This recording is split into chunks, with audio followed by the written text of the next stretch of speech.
Hello साथियों, मैं आपका साथी एडवोकेट श्याम सिंह चौहान। आशा करता हूं कि मैंने जो अपना लास्ट वीडियो डाला था उसमें आप अपने अधिकारों के बारे में जान चुके होंगे कि आपको बोनस मिलेगा कि नहीं मिलेगा।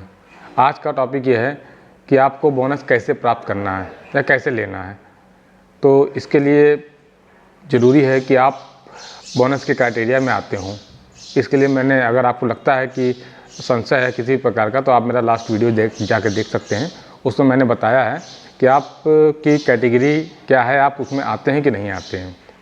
आज बात करते हैं हम लोग कि हमें बोनस किस प्रकार मिलेगा या फिर कैसे मिलेगा। अगर कंपनी में बोनस देने से मना कर रही है तो हम उसको कैसे ले सकते हैं।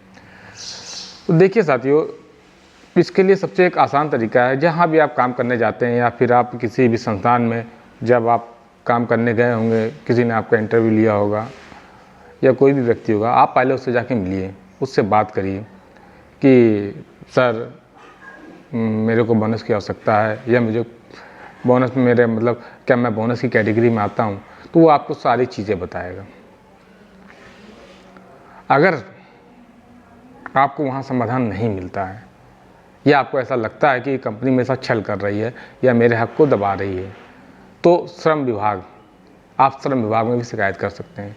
लेकिन हो सकता है आप डर के मारे ना करें, क्योंकि एक प्राइवेट सेक्टर में काम करने वाला इंसान जो भी होता है वो डरता है हमेशा कि हमें नौकरी से ना निकाल दिया जाए, परिवार है, कैसे उसका खर्चा चलेगा, बहुत सी चीज़ें होती हैं। तो आप इसकी परवाह मत करिए। अगर आपको समस्या है तो मेरा वीडियो अगर आप ये देख रहे हैं तो आप इस पर कमेंट के माध्यम से बता सकते हैं, सर मैं नहीं कह पा रहा हूँ या मुझे इस प्रॉब्लम है या फिर मैं क्या करूँ कि मुझे बिना कहे मिल जाए। तो उसके लिए आप मुझे कमेंट्स करिए, मैं उसका भी रास्ता बताऊँगा। फिलहाल आज मैं आपसे सिर्फ इतना कहूँगा, अगर आप मेरा वीडियो देख रहे हैं, हो सकता है आप लोग पढ़े लिखे हों या फिर आपको सारी जानकारी है। हमारे प्राइवेट सेक्टर में काम करने वाले भाई बहुत अकाउंटेंट भाई हैं, बैक ऑफिस डिपार्टमेंट में काम करते हैं, सेल्स डिपार्टमेंट में काम करते हैं, बड़ी बड़ी पोस्ट पर बैठे हैं, जीएम बैठे हुए हैं। तो मैं आप लोगों से भी कहना चाहूँगा, अगर आप लोगों के पास कोई भी प्रकार का नॉलेज है तो उस नॉलेज को कृपया किसी की मदद करने में लगाएं। अगर आपको पता है कि इस बंदे को बोनस मिल सकता है तो आप उससे नहीं कह पा रहे हैं तो मत कहिए। कम से कम ये वीडियो जो मेरा आप देख रहे हैं उसको वीडियो दिखला सकते हैं, उसको वीडियो का चैनल का लिंक दे सकते हैं, जिससे कि वो मज़दूर तो अपने आप को या फिर वो कामगार अपने हक को जाने। देखिए, मज़दूर बहुत बड़ी चीज़ होती है। मज़दूर अगर नहीं होगा तो आप और हम किसी प्रकार से देश में जी नहीं पाएंगे। देश की जीडीपी का जो सबसे महत्वपूर्ण अंग होता है वो हमारा मजदूर भाई होता है। वो हमारा उस निचले तबके का आदमी होता है जो कंपनी में काम करता है। आप मान लीजिए सेल्स के बंदे हैं, आपने कोई भी ऑर्डर उठाया मार्केट से, अगर मजदूर बनाने वाला नहीं है तो उसको आप बेच नहीं पाएंगे। जब बेच नहीं पाएंगे तो जाहिर सी बात है कि फिर जब बेच ही नहीं पाएंगे तो फिर account department, back office department और एडमिन डिपार्टमेंट का कोई रोल नहीं रह जाता है।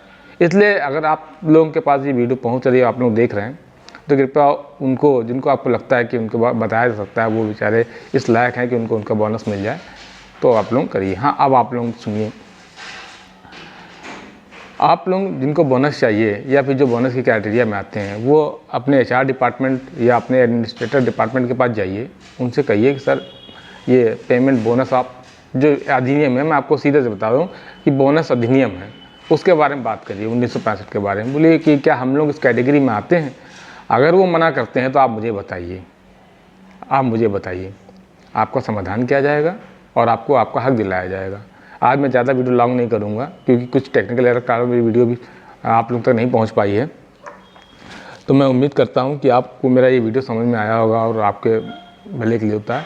हाँ, लास्ट में एक बात करना चाहूँगा, जो प्राइवेट सेक्टर में जितने भी लोग काम करते हैं वो इस चैनल से जुड़े हैं, क्योंकि मैं अभी एक एक मुद्दों पे उनके हक के बारे में सारी चीज़ें बताऊँगा कि अकाउंट डिपार्टमेंट में अगर कोई काम कर रहा है तो उसके क्या बेनिफिट हैं, उसके क्या अधिकार हैं, बैक ऑफिस डिपार्टमेंट में कोई काम कर रहा है तो उसके क्या अधिकार हैं, सेल्स डिपार्टमेंट में कोई काम कर रहा है तो उसके क्या अधिकार हैं, महिला अगर किसी ऑफिस में काम कर रही है तो उसके क्या अधिकार हैं, अगर आप ट्रैवल एंड टूर्स पर जाते हैं तो आपको क्या बेनिफिट मिलने चाहिए, आपको इंश्योरेंस मिलना चाहिए कि नहीं मिलना चाहिए, आप जिस कैबिन में बैठ रहे हैं उस कैबिन की स्थिति कैसी है। बहुत सी चीज़ें हैं जो आपको समय समय पर मैं बताता रहूँगा। बस आपको करना है कि आपको इस चैनल के माध्यम से हमसे जुड़ना है। और किसी प्रकार की समस्या आती है, अगर आप प्राइवेट सेक्टर में काम कर रहे हैं तो इस चैनल में कमेंट में आप लिख सकते हैं कि मुझे इस प्रकार की प्रॉब्लम है, उसका उचित समाधान आपको बताया जाएगा। तो मैं आपसे आशा करता हूँ कि आप इस चैनल से जुड़ेंगे और सपोर्ट करेंगे अपना, और इस चैनल को उन लोगों तक पहुँचाएँगे जिनको रियल में उनकी आवश्यकता है। धन्यवाद। आपका साथी एडवोकेट श्याम सिंह। प्लीज़ इसको शेयर ज़रूर करें और सब्सक्राइब ज़रूर करें।